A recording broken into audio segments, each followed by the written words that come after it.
Bonjour à tous, aujourd'hui on va parler de la série The Flash des années 90.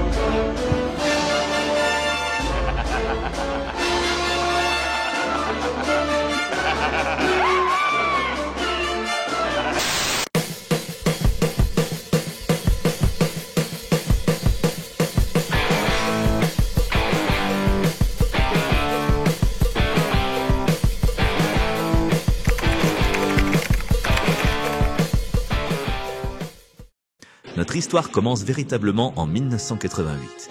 Les showrunners David Bilson et Paul DiMeo travaillent sur le scénario d'une série télé pour la chaîne CBS. Celle-ci met en vedette plusieurs super-héros d'ici dans un futur dystopique dans lequel les super-héros sont interdits et où ce sont les super-vilains qui tirent les ficelles dans l'ombre. Le show devait présenter un Barry Allen âgé de 40 ans, libre, après 15 années passées en prison.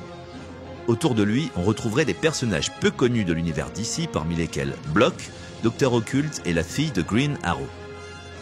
Un scénario très sombre dans l'esprit de ce qui se faisait à l'époque dans les années 80, comme Watchmen ou le Dark Knight Returns de Frank Miller, et qui rencontrait un grand succès à l'époque chez les lecteurs de comics, mais qui était certainement un peu trop en avance sur son temps pour avoir une chance de séduire le grand public à la télévision.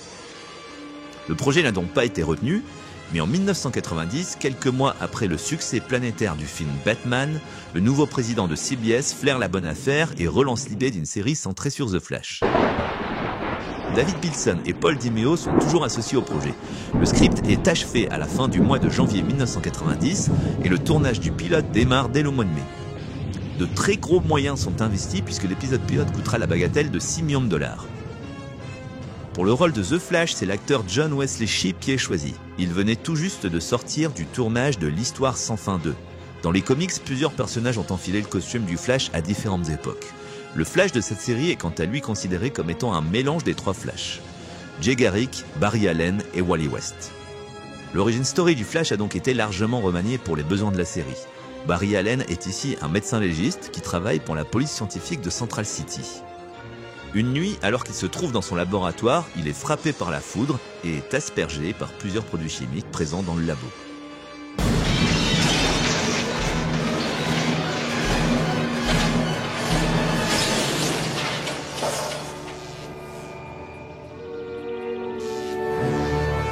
Très vite, Barry découvre que quelque chose a changé en lui.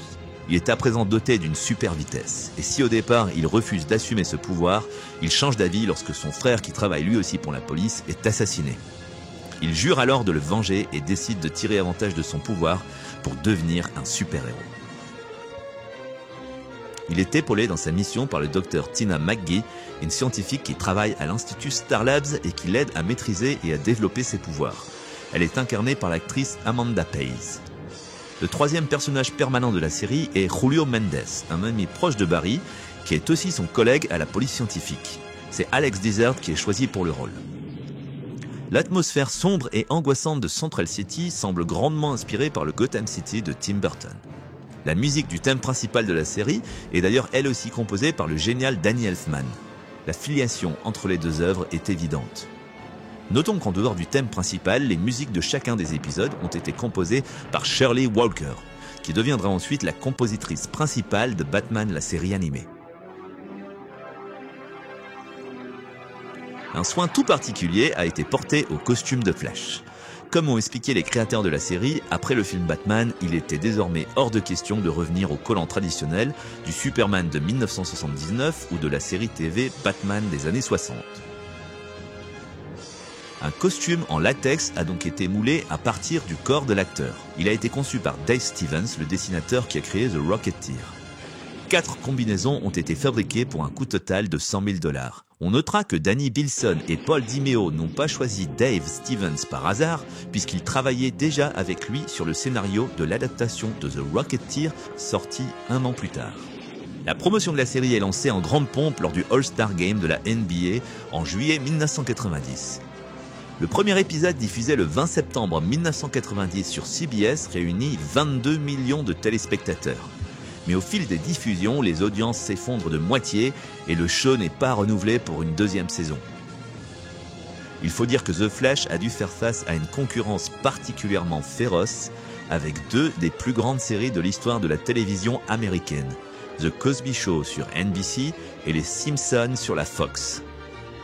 Le coût des effets spéciaux combinés à des audiences décevantes ont entraîné l'arrêt définitif de la série. Chaque épisode coûtait en moyenne 1,6 million de dollars à la production. Il s'agissait même de la série la plus chère que Warner Bros n'avait alors jamais produite. Au cours des premiers épisodes, The Flash combat principalement des trafiquants de drogue, des voyous ou des scientifiques fous. Ce n'est qu'à la toute fin de la série qu'il affronte enfin ses ennemis iconiques issus de la bande dessinée. Le Trickster, interprété avec brio par Mark Hamill, qui avait alors bien du mal à se défaire de son rôle de Luke Skywalker dans la saga Star Wars. Captain Cold, joué par Michael Champion. Et Mirror Master, campé par David Cassidy, un ancien enfant star qui avait connu un gros succès dans les années 70 pour sa participation dans le sitcom The Partridge Family, inédite en France. À noter aussi l'apparition d'un clone diabolique de Flash appelé Pollux dans l'épisode 18. En quelque sorte une réinterprétation du professeur Zoom que Flash affronte dans les comics. Parmi les autres guest stars de la série, on peut citer Bryan Cranston, que vous connaissez certainement pour ses rôles marquants dans Malcolm et Breaking Bad, et Mark Dacascos qui interprétait là l'un de ses tout premiers rôles. On le reverra par la suite dans les films Double Dragon, Crying Freeman ou la série The Crow. Un seul autre super-héros a fait son apparition dans la série, il s'agit de Deadly Nightshade, une création originale qui nous est présentée comme étant l'ancien protecteur de Central City, un super-héros des années 50 qui s'est retiré après avoir vaincu son ennemi le plus redoutable. Un ennemi qui refait son apparition 40 ans plus tard. Le personnage de Deadly Nightshade et son background ressemblent étrangement au Grey Ghost qui apparaît dans le 18e épisode de la série animée Batman sortie 2 ans plus tard. Je n'ai trouvé aucune référence sur le sujet, mais on peut vraiment se demander si Bruce Timm ne s'est pas inspiré de la série Flash sur ce coup. Dans le dernier épisode de la série, le Trickster prend le contrôle de Central City qu'il rebaptise Tricksterville. Puis lorsque le super vilain est mis hors d'état de nuire, le panneau Central City est repositionné à l'entrée de la ville, tandis que l'inscription Home of the Flash y est accolée. Une fin qui laisse ainsi entendre que même si la série s'arrête, le Flash lui survivra et continuera à protéger les habitants de Central City. En France, les 21 épisodes de 46 minutes ont été diffusés sur TF1 à partir du 2 septembre 1992. Puis sur M6 l'année suivante. La série a d'ailleurs eu bien plus de succès chez nous et en Europe qu'aux États-Unis. Aujourd'hui, elle est considérée culte même aux USA. Il est intéressant d'ajouter que la nouvelle série The Flash, produite en 2014, a régulièrement rendu hommage à son aîné des années 90. John Wesley Shipp y interprète Henry Allen, le père de Barry Allen.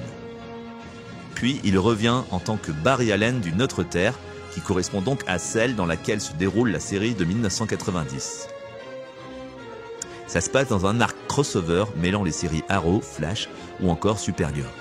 Amanda Pays reprend elle aussi le rôle du docteur Tina McGee dans 5 épisodes. Et Mark Hamill est lui aussi mis à contribution dans un épisode de la première saison au cours duquel il est un vieux trickster coincé en prison depuis 20 ans, obligé de jouer les conseillers de Flash pour l'aider à capturer un faux trickster qui se révèle être son fils. Je vais pas vous mentir, j'ai pas eu le courage de regarder toutes les séries d'ici de la CW, donc je vais pas m'étendre sur le sujet. Jetons un œil maintenant du côté du merchandising qui a accompagné la diffusion de la série. 3 VHS sont sortis dans le commerce à l'époque. The Flash, qui contient le pilote d'une durée de 90 minutes, La revanche du Trickster consacrée au personnage joué par Mark Hamill, qui correspond aux épisodes 12 et 22 de la série, et Deadly Nightshade, qui regroupe les épisodes 9 et 16, dans lesquels apparaît le super-héros des années 50. L'intégralité de la série est aujourd'hui toujours disponible en DVD. Il y a eu un jeu vraiment pas terrible sur la Game Boy, sorti en 1991 et développé par le studio THQ. Un autre jeu est sorti en 1993 sur la console Sega Master System. Enfin, un comic book spécial a été publié en 1991. Il contient 2 histoires écrites respectivement par John Byrne et Mark Waid, 2 auteurs plutôt costauds pour ceux qui connaissent le monde des comics. Voilà, j'espère que ce petit flashback dans les années 90 vous a plu et que je vous ai donné envie de visionner ou revisionner la série. À bientôt pour de nouvelles aventures.